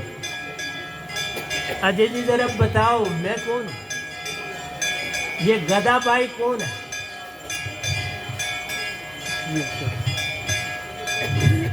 सत्साई जी, साईं जी इस वक्त इस पूरे ब्रह्मांड में नहीं, पूरे संसार में। मैं साईं जी देखिए क्या सुरती की भाषा कैसी होती है। अभी आपने ये प्रश्न करके मुझे खड़ा किया, पर 2 मिनट ही पहले मैं ये सोच रहा था कि अभी हमारी बहन रजनी दीदी यहाँ पर जब खड़े हुए, तो मैं बताऊँ इससे पहले कि सतपुरुष साहिब के द्वारा इस वक्त साहिब जी कौन है। आपके साहिब जी के पीछे एक चित्र लगा है और वो चित्र बेनाम सूटी धारा के साथ सत्य पुरुष एक वृक्ष है, निरंजन उनके डाल, तीन देव शाखे बई, पात फूल संसार। साहिब जी ने बहुत व्याख्या करी है। YouTube में 1100 प्लस सत्संग हो चुके हैं कोरोना के बाद, और इतने दोहे ग्रंथ लिखने वाला पहला कोई ऐसी शख्सियत जो साहिब जी बार बार रिहाड़ी और रिहाड़ी का कह रहे हैं। ये रिहाड़ी नहीं दोस्तों, रिहाड़ी नहीं मित्रों। मैं अपनी एक साहिब जी अगर इजाज़त हो तो मैं इतना ज़रूर कहूँगा कि अभी आप सब साथियों में से सभी आत्माओं में से कहूँगा राधर कि सभी आत्माओं को अगर यही पता चले, और आत्मा भी नहीं, हम तो हंस आत्माएं हैं, सभी को अगर अभी पता चले कि अगले चौक में हनुमान जी प्रकट हो गए हैं, अगले चौक में किसी देवी देवता ने अपना वो पदार्पण किया है, तो सभी यहाँ से दौड़ भाग कर एकदम से चले जाएंगे। लेकिन बड़े अफसोस से हम ये कह पा रहे हैं कि शायद हम ही प्रचार नहीं कर पाए, हम ही साधक लोग बहुत ज़्यादा इतनी मेहनत नहीं कर पाए। लेकिन सतपुरुष की महिमा देखिए, सतगुरु जी की महिमा कितनी अपरंपार है कि आपके पीछे जो वैनाम सूटी धारा के साथ वो साईं जी का चित्र लगा है, ये प्रत्यक्ष प्रमाण है। और प्रमाण भी रजनी दीदी के घर में हुआ। क्यों ना हो कि जब पूरी समर्पणता के साथ इनका परिवार पिछले लगभग 12 सालों से जब से ये जुड़े हैं, और तभी से लेकर इनके घर में पूरी समर्पणता के साथ आरती हुआ करती है, पूरी श्रद्धा के साथ, पूरी समर्पणता के साथ। इन्होंने भी इस संसार की सारी वस्तुओं को त्याग करके साईं जी के आदेश अनुसार अगर उसका पालन किया है, तो विडंबना अपनी बड़ी आभा देखिए कि साईं जी के बिल्कुल हाथ में से ही जो एक ज्योति प्रज्वलित हो रही है, ये लगातार तीन दिन तक प्रकट होती रही। ये वो सत्य सतगुरु जी हैं। बोलता है। अच्छा, तो मैं इस ज्योति की आपको बात बताता हूँ। फोटो तो पहले बना हुआ था, लेकिन हाथ में ज्योति नहीं थी। ये भी ब्रह्मांड में पहली बार ऐसी घटना घटी, पर हमने कोई शोर नहीं डाला। क्या हुआ, हर एक साधक तो सतगुरु की जो है महिमा की तस्वीर ले जाता है। ये ले गई अपने घर, तो एक दिन यकदम मुझे फ़ोन आता है इसका कि प्यारी सत्संग जी, साहिब जी, पिछले 3 दिन से आपके हाथों से जोत निकल रही है। उस तस्वीर से हाथों से जोत निकल रही है, तो क्या करें, उसकी बात अभी नहीं मैं करता। हाँ, मैंने फिर कहा अभी ये जोत बंद हो जाएगी, क्योंकि जोत सतपुरुष ने शुरू की थी और ये तब तक रहनी थी जब तक मैं ना बंद करता। तो तीसरे दिन मैंने इसे कहा अभी ये जोत बंद हो जाएगी, और उसी समय ये बंद हुई। ये वो गधा भाई आपके सामने आया है, और आपने इसको बस रिहाड़ी का क्या हो सकता है। नहीं साहब जी, जाना चाहिए एक बार, मिलना चाहिए एक बार। जो इतनी कमाई छोड़ के चला गया, अंबानी अडानी ने कुछ छोड़ा? आप ही बताओ। वो तो पूरे भारत की ज़मीन छीनने में लगे हुए थे। ये तो पंजाब का धन्यवाद करो, पंजाब के लोगों का धन्यवाद करो कि जिन्होंने ऐसी लड़ाई लड़ी कि ये ज़मीनें उन सरमायादारों के हाथों में नहीं गई। ये पंजाब ने सारा काम किया, नहीं तो आज तुम्हारी सारी ज़मीनें अंबानी और अडानी की होती और तुम और हम मजदूर होते। और देख लो इस गधे भाई को, इतने अरूज पर दिल्ली से मुझे फ़ोन आते थे, आप हॉस्टल बनाओ तो हम यहाँ से बच्चे आपके पास पढ़ना आना जाना चाहते हैं। श्रीनगर से आते थे, डोडा से आते थे, भदरवा से आते थे, सब पुंछ से आते थे, राजौरी से आते थे मेरे पास एंट्रेंस पढ़ने के। और मेरा रिजल्ट 98% होता था, कभी 100, कभी 98, कभी 95। इसलिए आपने जिसको रिहाड़ी वाला जान के छोड़ दिया, वो बहुत कुछ लाया है जिसने कोई लोकांतर नहीं, जो नहीं देखा, जिसने कोई बड़ी हस्ती नहीं जिससे नहीं मिला और जिसको नहीं जाना। लेकिन आपने रिहाड़ी समझ के मुझे छोड़ दी। लेकिन मैं कहाँ जाने वाला हूं? मैंने कहा मैं 1000 साल धरती पर हूं, लिख लो 1000 साल अभी मैं धरती पर। हाँ, भारत से मुझे जाना, इतना बोल दे, क्योंकि मैंने क्या दिया कि अब मैं भारत से बाहर जाऊं। हर एक को जगाने की जरूरत है।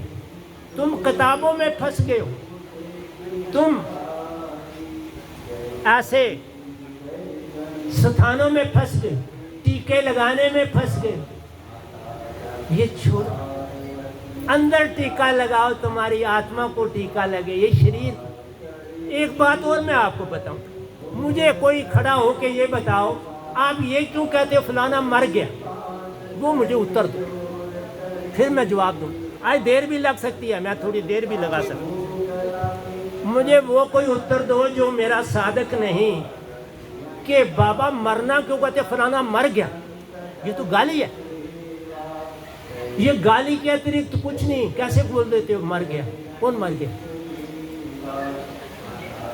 इसलिए तुम कहते हो मर गया कि तुमने अपने आप को शरीर समझ लिया। देखा, ओंकार भगवान ने तुम्हें इस काबिल बना दिया कि तुम अपने आप को शरीर समझ लो। तुम तो मन तक भी नहीं गए, मन कहते तो भी ना कहते तो भी अच्छा। तुम हो कौन? तुम हो सुरती। तुम ना मन हो ना तन हो, ये दोनों अंग मन और तन काल भगवान के हैं, ओंकार के। ये तुम्हारे वस्त्र हैं, एक बोलने का वस्त्र, एक पहनने का वस्त्र। बोलते हो मन से और तन को देखते हो ठीक रहे, क्योंकि ये आत्मा का तन है। आत्मा तुम्हारी कहाँ रहती है? मैं ये भी बताने लगा हूँ, क्योंकि ओशो जी ने जो लिखा है वो उसमें मॉडिफिकेशन चाहिए। ये थोड़ा होने दो आरती, ये 2 मिनट आरती होने।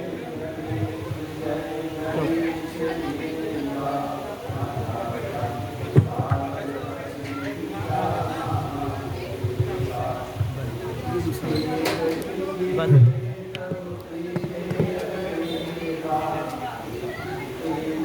आपको कोई मेरी समझ आ रही?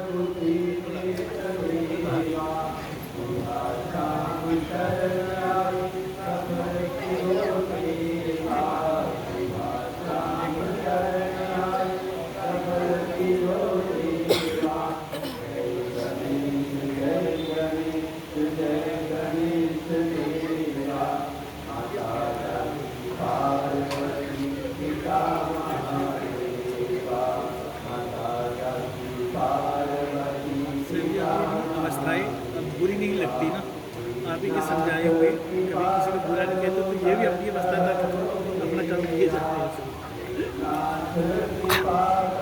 फिर करो शुरू। बिल्कुल।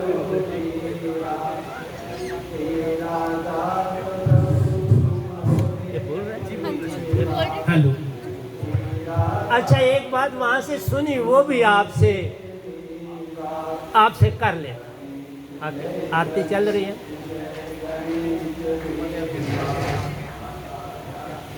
आप जरा ध्यान देना, गणेश जी को आप पकड़ रहे हो, ठीक है, बुरा नहीं। शिव के बेटे और पार्वती जी के बेटे, और पार्वती जी ने ही उनको अपने तन से बनाया, पहरेदार भी खड़ा किया। लंबी कहानियां, कोई दुनिया की चीज नहीं जो मुझे पता नहीं। लेकिन एक चीज आपसे पूछता हूं, आपकी भक्ति में ये कैसे लाभदायक है, वो बताओ। खड़े हो, ये आरती आपकी भक्ति में कहाँ लाभ देगी वो बताओ। एक भी आदमी बताओ, बैठे हो ना बड़े। भक्ति का मतलब है तुम्हें लाभ होना चाहिए। अगर एक्सरसाइज की थी तो बॉडी को लाभ होना चाहिए। मैं अपनी बॉडी की बात बताता हूं। आज से 7 साल पहले मेरा जो टेलर था वो इधर का सब्ज मंडी के नज़दीक बाहर दुकान है उसकी, प्राणी मंडी के पास। उसको मैंने अब बड़ी देर के बाद अपना कुर्ता पजामा वो मैं पहनता वो भेजा, तो वो कहने लगा जो ले गया था कपड़ा कि इनका जो पेट है वो 1 इंच कम हो गया। तो फिर तो ये कमज़ोर हो गई। जो बंदा लेके गया था उसने मुझे आके सुनाया और उसका भी पेट बड़ा था। आज मैं जो पेट वाले हैं उनको मैं एक एक्सरसाइज देता हूँ। मैं 1 मिनट खड़ा होता हूँ आपके सामने। आप मेरे पेट को देख सकते हो अच्छी तरह से, कहीं भी 1 इंच भी बड़ा नहीं दिखाई देगा, बिल्कुल प्लेन दिखाई देगा। देख लो, प्लेन दिखाई दे रहा है कि बड़ा दिखाई दे रहा है, बिल्कुल बॉडी के साथ। मैंने कुछ छोटा नहीं किया। आई मैंने शुरू में आपको कहा मैं योगिक हूँ। संत योगिक होता है, वो योग में भक्ति करता है। 5.5 घंटे में योग में रहता हूँ और भक्ति में रहता हूँ, अकेला हूँ। और ये किस समय कर रहा होता हूँ? सुबह पूरे 4 बजे और रात को पूरे 7 बजे, क्योंकि उस समय कोई डिस्टर्बेंस नहीं है, ठंडी हवा चलती है, उसमें मैं योगा करता हूँ, साथ में सिमरन करता हूँ। सुबह शाम को मैं 7 बजे ठंडी हवा शुरू हो जाती है, 7 से 8 करता हूँ। और बाकी मैंने बोला सारा काम आश्रम का खुद करता हूँ। आपको ये मैं कह रहा हूँ, इन पुरानी पद्धतियों से बाहर आओ। ये भक्ति नहीं है। भक्ति के नाम पर धोखा। चाहे तुम किसी भी जाति के हो, तुम हनुमान से क्या ले लोगे?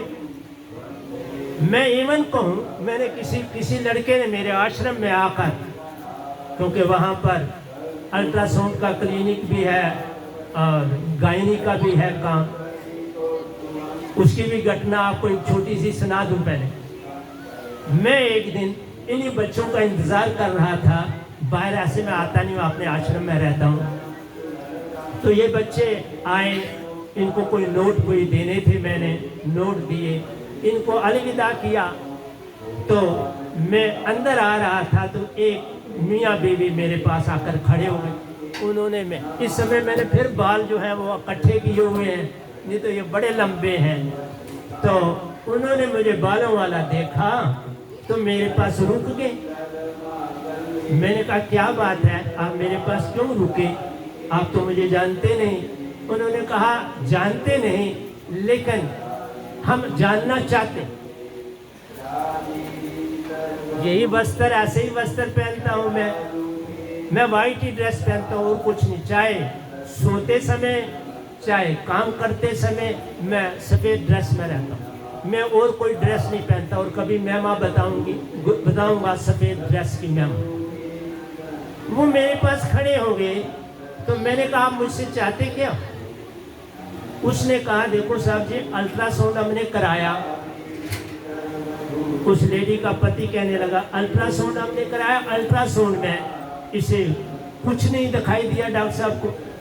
वो भी मेरे साधक हैं जो डॉक्टर साहब, कुछ नहीं दिखाई दिया, तो इसको पेन है। मैंने कहा यार ये कौन सा बड़ा काम है, तो इसको ठीक कर देते हैं।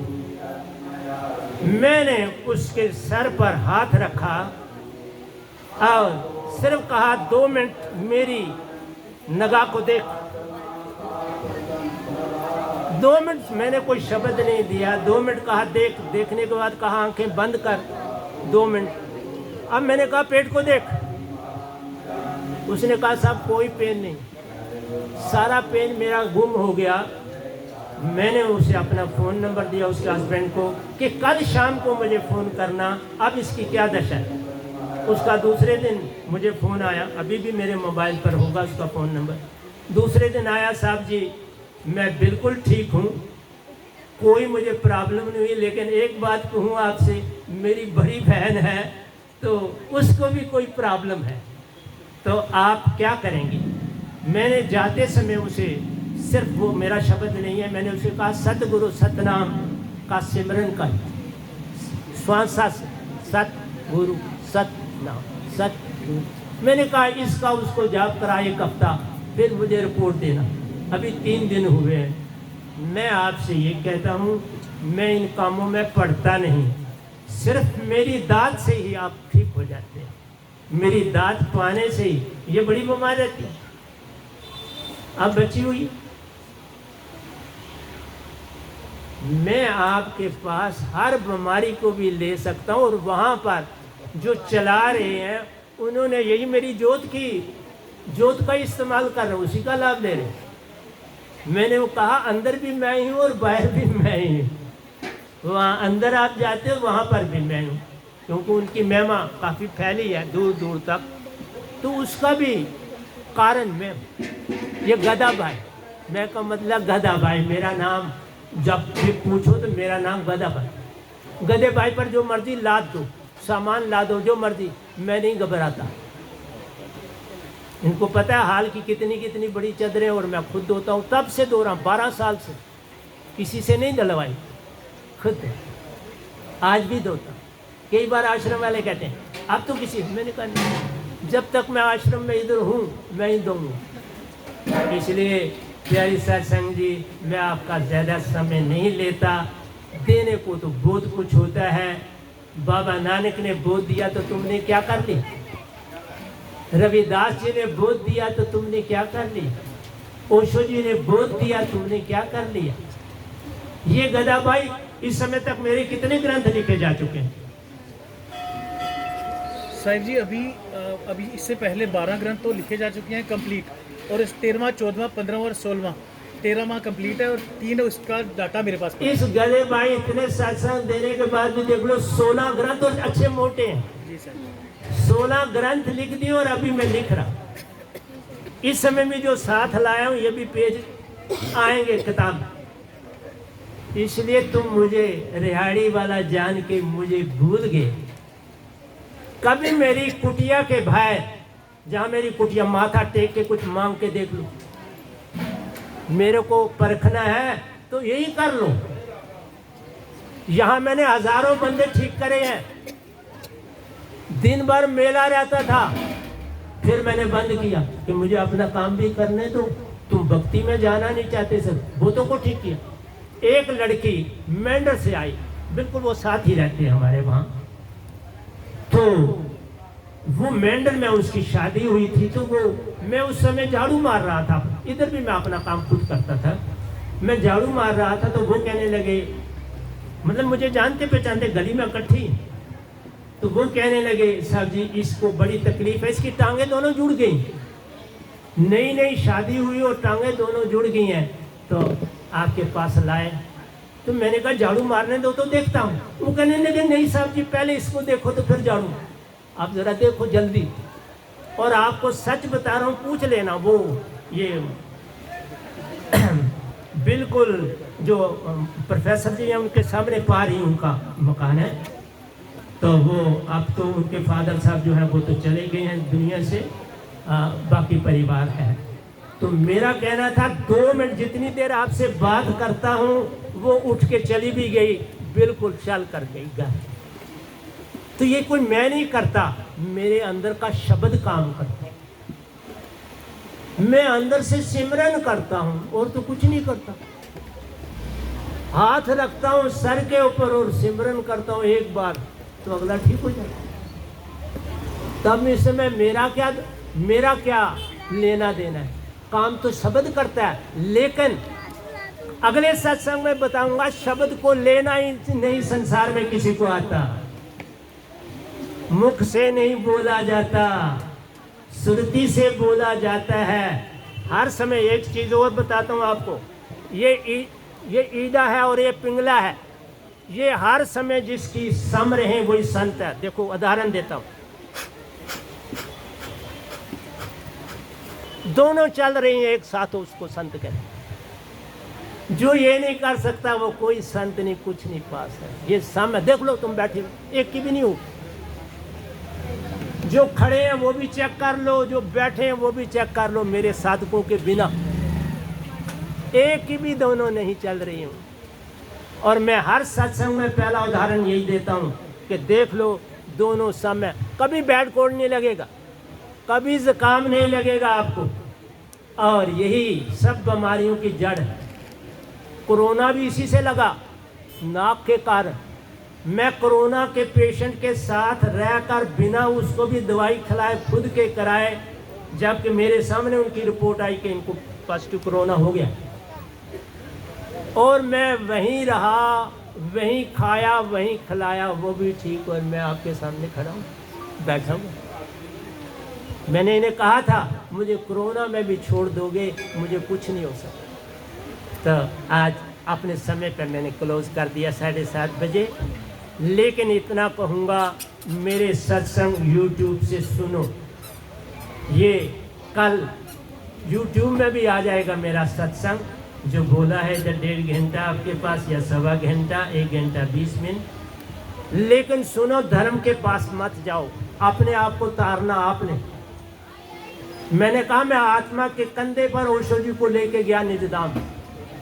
संदेश सतपुरुष का था, ये इस योग है ले। बाबा नानक को आप ही तो ढूंढ रहे हो, वो निजधाम है। मीरा जी को आप ही तो ढूंढ रहे हो, वो निजधाम है। रविदास जी को तुम ही तो ढूंढ रहे हो, वो निजधाम है। कबीर साहब को ही तो ढूंढ रहे हो, वो निजधाम है। मेरी मदर निजधाम है, मेरे बड़े भाई साहब निजधाम है। आज भी वो आते हैं इधर ही भक्ति रात को करने के लिए। तो मैंने उन्हें कहा कि इस कमरे में ना करो, या मेरे हाल में आ जाओ या मेरी कुटिया में आके करो। इतनी श्रद्धा उनको मेरी में। निजधाम से आते हैं मेरे बड़े भाई साहब, ध्यान करने के लिए आते हैं वहां से। और तुम यहाँ रह के भी मुझे पहचानना नहीं चाहते हो, हैं? कितनी अडम्बना है। लाभ आपको है, मैंने जो पाना था बेभा पाया। मैंने आपको शुरू में बोला, मेरे पास वो कुछ है जो आज तक सृष्टि में किसी के पास नहीं था। वो क्या बोलूं, किसी के पास नहीं था। कबीर साहब का फाइनल दे रहा हूं, वो शायद शास्त्र सार में एक बार भी नहीं गए। उनको कोई कोरा पत्थर इशू नहीं हुआ। इस गधे भाई को मैंने प्रवचनों में भी बोला, कोरा पत्थर मिला। सतपुरुष जी ने और मैं, हम दोनों ने हाथ पकड़ा हुआ है और हमारे दोनों हाथों में सुन तत्व में आप तैर सकते हो। वो इतना थिक है कि उस पर तैरे, हम तैर रहे थे। और वहीं पे वो कोरा पत्थर रुका, मैंने पाया। फिर मैं जब निजधाम गया तो मुझे सतपुरुष पूछते हैं तुम्हें कोरे पत्थर का मीनिंग समझ आई? मैंने कहा नहीं, आप समझाओ ना।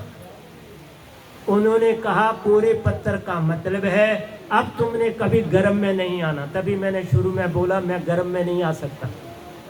बॉडी टू बॉडी ट्रांसफर हो सकती है, गर्म में नहीं आ सकती। और तेरा लेखा इस तरह मुका जो किसी का नहीं मुकता, जो किसी का नहीं मुका। तू सदा के लिए अमर हो। अब तुम्हारा निजधाम घर है या संसार में काम करूं, जहां तुम्हारे अंदर भावना बने वो करो। और कोरोना छोड़ो, आज तक मैंने 20 साल से एक टेबलेट अपने मुंह में नहीं डाली। एक टेबलेट भी मैंने आज तक नहीं खाई, न खाता हूं न खाऊंगा। और क्या उदाहरण दूं आपको। तो इतना कह के इतना मैं जरूर करूंगा, आप सबका अति आभारी हूं। आपने जिस श्रद्धा, जिस लगन, जिस प्यार से मेरा सत्संग सुना और उस बेटी को आशीर्वाद अंदर से दे रहे हो जिसकी शादी होने जा रही है। और ये बच्चे वो हैं जो रात को 12 बजे भी मुझे फ़ोन करें तो सुनता हूँ, ये करते हैं। रात को 3 बजे भी मैं करूँ तो ये मैं सुनता हूँ और ये मुझे फ़ोन करते हैं। मैं बच्चों का दास हूँ और मैं सदा इनका दास ही रहूँगा। मैं हर एक का दास हूँ इस धरती पर, किसी से बड़ा नहीं। अगर पोषे वाला कोई मुझसे बड़ा है तो मैं उससे भी बड़ा नहीं हूँ, तो और क्या आप मुझसे चाहते हो। मैं ज़्यादातर पैदल सफ़र करता हूँ, लेकिन किसी को पता चल जाए तो वो मुझे गाड़ी में पकड़ के ले आता है। लेकिन मैं कोई गाड़ी नहीं पकड़ता, कोई ऑटो नहीं पकड़ता, पैदल चलता हूँ और पैदल ही हर जगह जाता हूँ। मैं बच्चों की कई बार चीज़ें फ़ोटो स्टैट कराता हूँ तो GGM साइंस कॉलेज के नज़दीक पैदल जाता हूँ, वहाँ से करवा के वापस आता हूँ। तो इसलिए मेरा यही कहना है, मैं आप सबका दास, दासों का भी दास। कई सिर्फ कहते हैं मैं हूँ। क्यों बच्चों झूठ बोल रहा हूँ कि अब जब फ़ोन करो सुनता हूँ कि नहीं सुनता हूँ? बोलो इनको। जी साहिब जी। तो मैं आपको बस इतना कहता हूँ, मेरे सत्संग सुनो और पूर्ण मोक्ष पालो। आज तक सतपुरुष ने अगर किसी को दिया तो एक शब्द दिया, मुझे 2 दिया। एक सुरत शब्द नाम है, एक सार शब्द नाम है। दोनों में एक जैसी ताकत है। मैं दोनों देता हूँ, जो भी दीक्षा लेता है दोनों देता। तुमसे कुछ नहीं लेता। मुझे तुम्हारी दुआनी भी नहीं चाहिए, आना भी नहीं चाहिए, पैसा भी नहीं चाहिए। मेरी अपने, हाँ मैं अपने पैसे से कंजूसी ज़रूर करता हूँ, क्योंकि मैंने अपनी संगत के जो बच्चे आगे पढ़ नहीं सकते उनकी सहायता तो करनी, मांग के भी करनी पड़ेगी तो करूँगा, लेकिन सहायता नहीं छोड़ूंगा। इसलिए आपसे भी ये कहता हूँ, कभी कोई आपके घरों में काम करता है, आज के बाद हाथ खड़ा करो कि आप उसके पैसे नहीं काटोगे।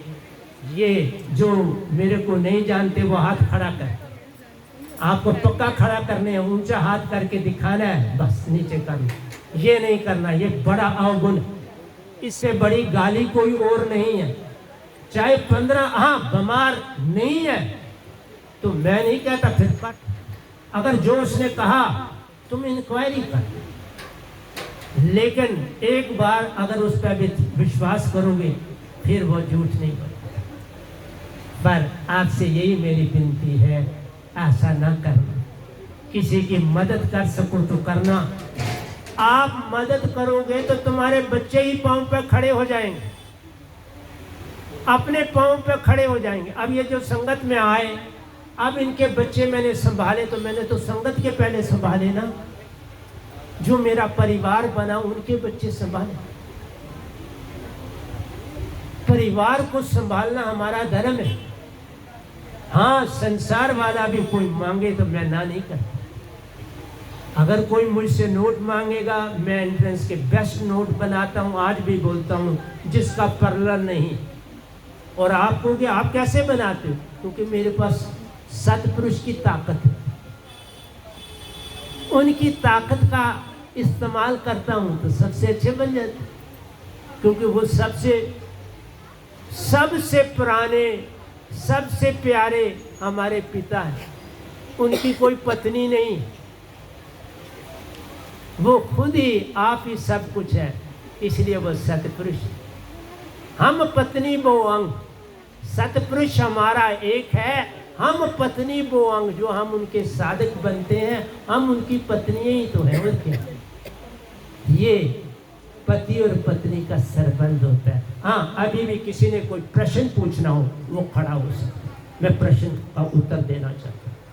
आप पूछिए, कोई भी पूछना चाहे, लेडी जेंट, तो खुशी से पूछ। नहीं पूछना चाहते तो फिर मैं चलने की तैयारी करूँगा, क्योंकि 7:30 बजे मुझे लेने भी कोई आया होगा। हाँ जी,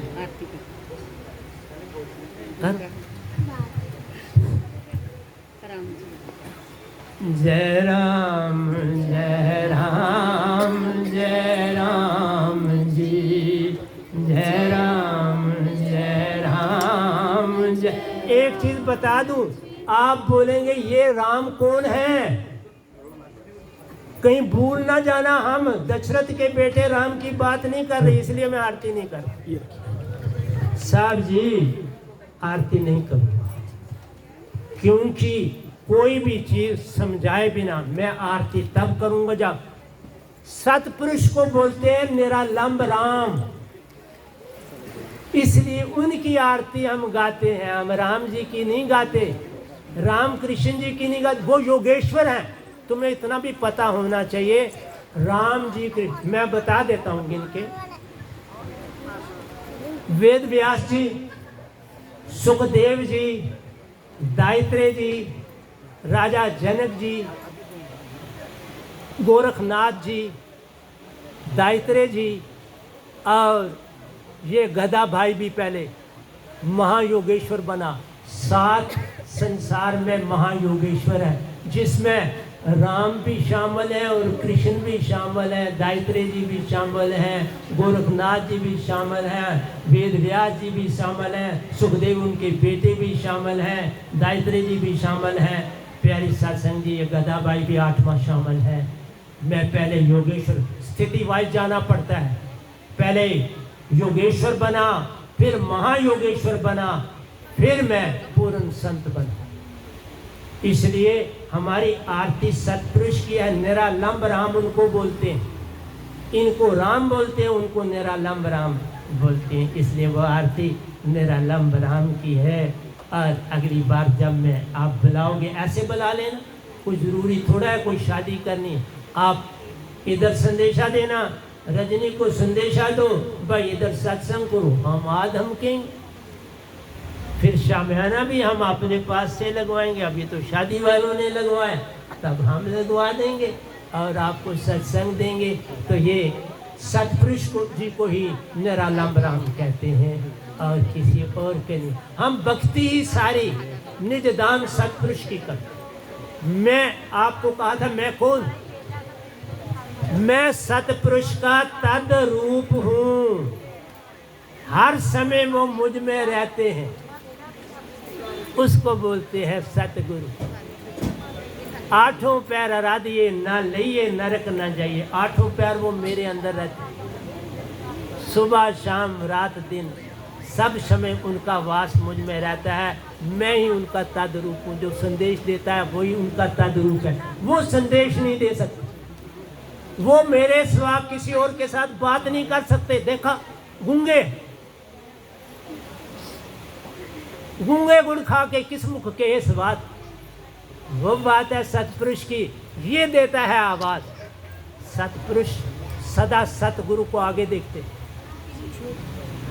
मुझे अपने से आगे देखते, वो उसका नाम होता है सतगुरु। और क्या सतगुरु?